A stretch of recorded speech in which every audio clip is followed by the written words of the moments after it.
Hey, hi, and hello, everyone. Anthony Fantano here, internet's busiest music nerd. I hope you are doing well. It's time for a tier list, a very interesting one that we have over here.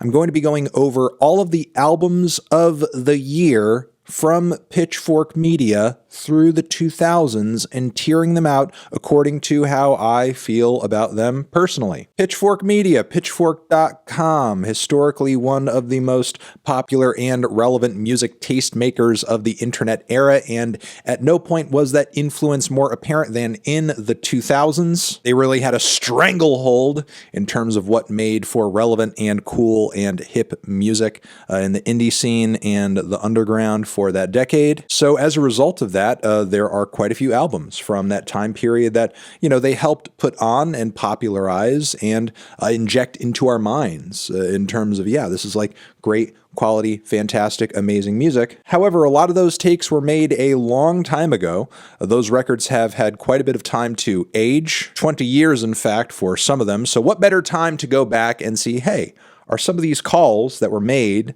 over a decade ago actually good? All right, so here we go. Tier list locked into place, ready to throw some albums in it, baby. And of course, with this being the 2000s, we are starting off with the year 2000. The record of the year Pitchfork named for that was Kid A. Radiohead, a record I've talked about quite a bit on this channel, on my main channel, and it's a classic record. Radiohead, one of their best. Saw the band going into more electronic and experimental territory post OK Computer, a much eerier experience overall musically, very dark, very sad, very dystopian. Even if there are a few records from this year that I myself prefer, I don't think this is a bad call for album of the year. To put it simply and bluntly, I would put this in the A tier over here. I think Pitchfork nailed it on this one. So there we go. 2000 out of the way. Moving on to 2001. That would be a record that is a personal favorite of mine that I've talked about quite a bit over the years. That would be The Microphones, Phil Elverum's The Glow Part 2. We're fans of Phil's stuff. Whether you're talking about the early years of The Microphones or all of the work that has come post the name change to Mount Erie. And much of the appeal for Phil's music to me is just how long and winding and textured and epic and immersive it all is. Records like this account, in my opinion, for some of the most intriguing and groundbreaking indie folk and lo-fi music ever. And while there is certainly a debate to be had in terms of like what the best project is Phil has ever authored, I don't think you would get much of the amazing material that he's put out over the years if not for the release of this project. I kind of see this album as a keystone in Phil's discography, on top of which many of his other amazing works just kind of sits on top of. This is a one-of-a-kind, a once-in-a-lifetime type of record. I personally would put this record in the S tier. I love the hell out of it. Plus, this is really one of those super detailed onion type records, and after years and years and years of having experienced it over and over and over, I'm always putting it on and just like kind of hearing things differently or hearing new stuff that maybe I didn't catch before, because there is that much going on with this album. All right, 2001 and 2000 out of the way. Moving on to 2002, Pitchfork's album of the year for that year was Interpol's Turn on the Bright Lights, a record that almost certainly is going to get a very warm reception in the comments of this video, and why not? It's a very decent rock record. It's very solid, straightforward post-punk revivalism. Paul Banks and the gang arguably have not made a better record than this, and unfortunately, a lot of their discography kind of lives in the shadow of this record as a result. Certainly a rock highlight from the 2000s. I don't think there's any doubting that. However, in the grander scheme of Pitchfork's calls for album of the year, is this the boldest and most interesting? Not necessarily. I think what I can say about this record over the years is that while it is super solid, it doesn't necessarily have any huge sore thumbs on it, any overt duds. It also has not aged to be one of the boldest and most interesting albums of this year or this decade. I don't know. When you look at the other records that came out in 2002.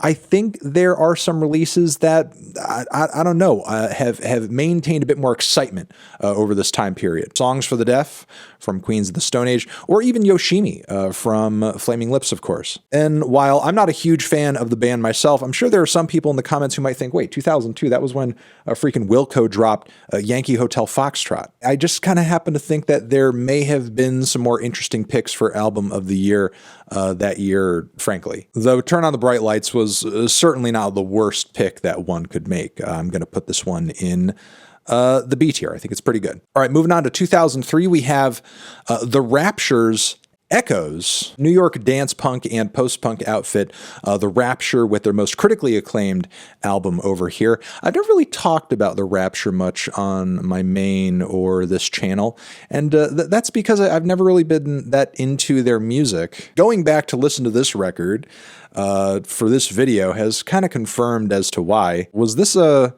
you had to be there kind of thing, maybe, possibly? Obviously, I was there in 2003, but I can't say The Rapture was really grabbing my attention at the time, because I think what they offer for these genres of music on this record is pretty weak, honestly. The performances don't really have that much punch. The production is super, super, super dry. I do appreciate the fusion of electronics and rock instrumentation. That much is okay. But there are other artists and labels and groups during this period in time that I think were doing more interesting stuff in that field. There was Cut Copy, there was LCD Sound System, there was Hot Chip. The only thing that Rapture really has on these other groups is that they made it across the finish line first. While I think that much I can respect about this record, really everything else about its inner workings I just think is kind of mid. Especially with many of the songs not being that catchy and the vocals across the album being kind of obnoxious, and I'm a freaking Blood Brothers fan. Yeah, not really feeling this one all that much, sadly, as an album of the year call, especially when you have records like Mount Eerie or that Sweet Trip LP floating out there in the ether, though obviously that was not quite as hot at the time as it is now in sort of like,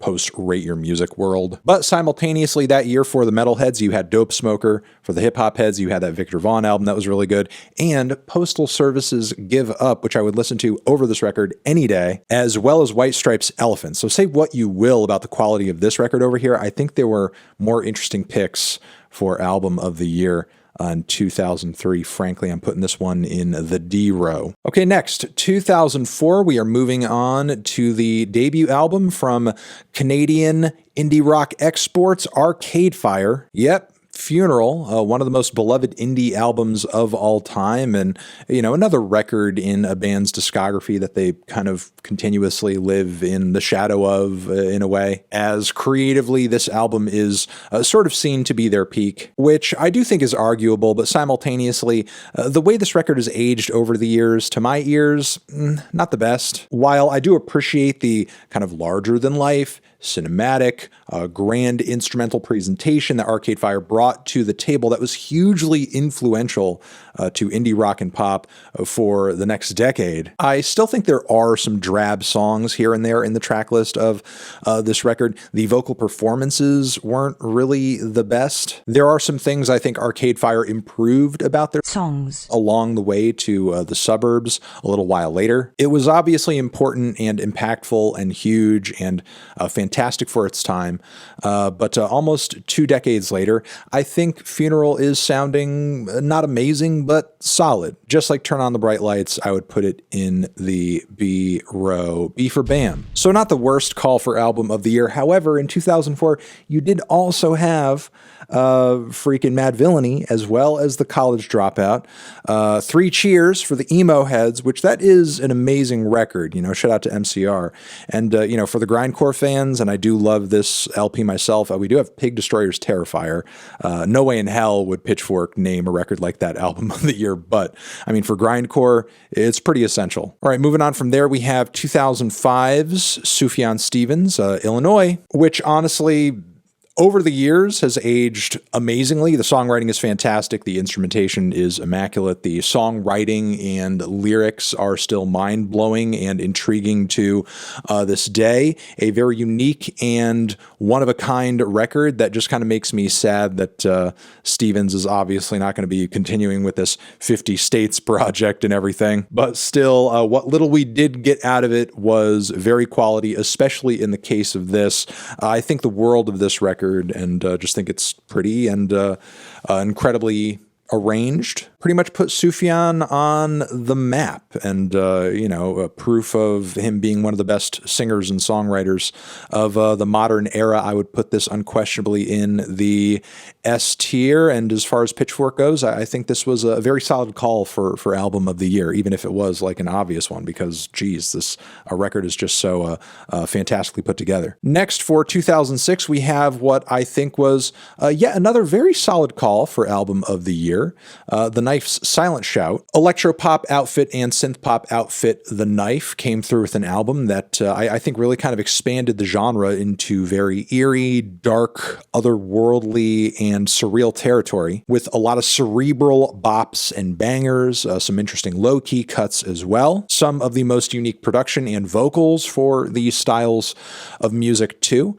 I would put this record very solidly in the A row. I think this album is amazing and certainly worth your time and your ear canals if you have not lent them to it yet. Then we have 2007. Pitchfork's album of the year for that year was Panda Bear's Person Pitch. Panda Bear, otherwise known as Noah Lennox, is one of the lead singers, songwriters, main brains of Animal Collective, who were on quite a creative streak up until this point. And around this time, we saw the beginnings of members like Noah branching out into some solo territory, and Pitchfork really kind of took to it. When we talk about things like Pitchfork core, I don't know if there was really a more Pitchfork core band from that era than Animal Collective, because I don't recall them getting reviews that were as rave as the ones that Pitchfork would throw their way typically, even to solo material such as this, because even this record was placed higher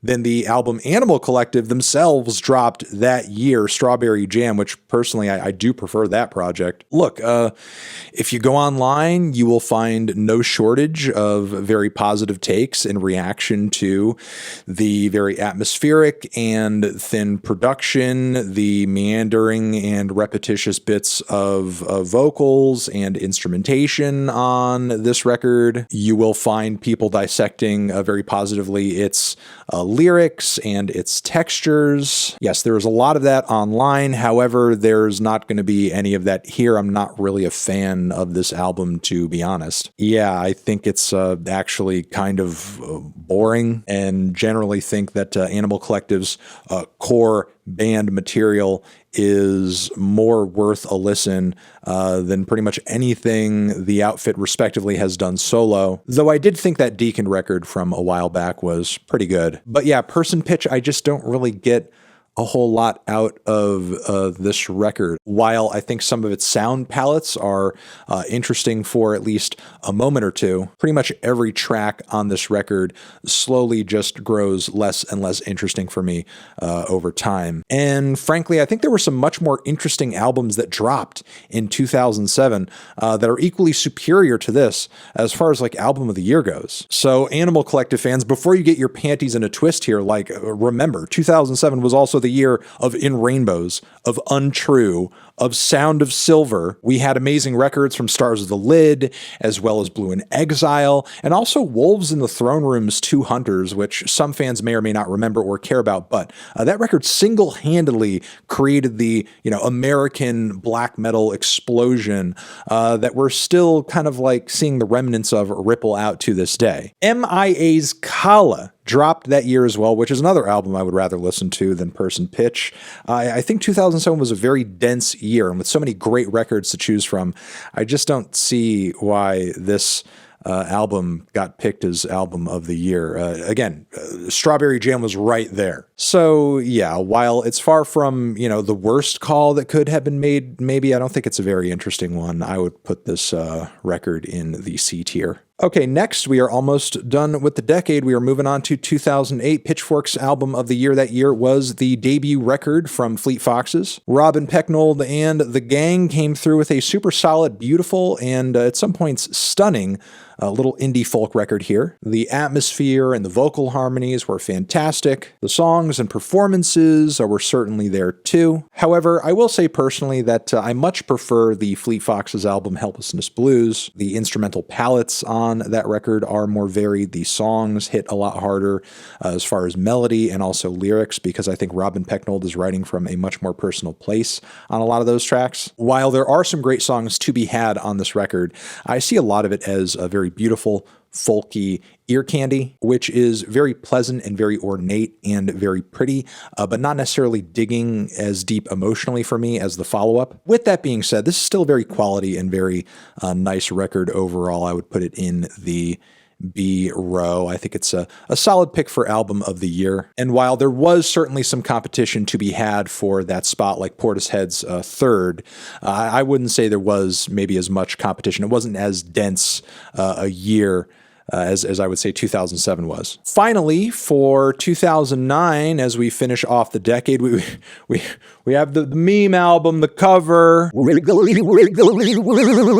I'm tripping balls. Yep, Meriwether Post Pavilion, the big breakout record from Animal Collective, which at the time this album created and sparked so much debate and was kind of a watershed moment for the band and the indie scene and again, what you would call Pitchfork core in general, because it brought so many new fans to the table, and the reaction to this was very much like, if this is your favorite Anco record, you suck, and you're a poser. All their other albums are better. You're an idiot. I quite like the record myself. I think it's one of the most beautiful and uniquely produced psychedelic records of all time. There are still songs on this album to this day that when I listen to them, I'm like, damn, how did they make it sound like this? The tunes, the textures, the effects. This record had everything, frankly. I personally sometimes would prefer to listen to maybe Converge's Axe to Fall that dropped this year, or Sun's magnum opus, Monoliths and Dimensions, amazing record. Also in 2009, you had my personal album of the year. That would be the self-titled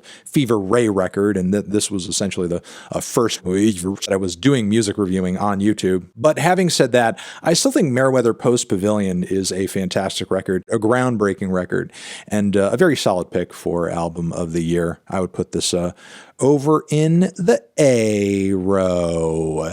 Oh yeah, bam. And everyone, there you have it. That is essentially my tier list for Pitchfork's albums of the year for the 2000s, 2000 to 2009. Let me know yours and what you think about all of these records and my thoughts on them that I've just sent out to you through the internet in the comments. Over here next to my head, it's another video you can check out. Hit that up or the link to subscribe to the channel. Anthony Fantano, Pitchfork, music forever.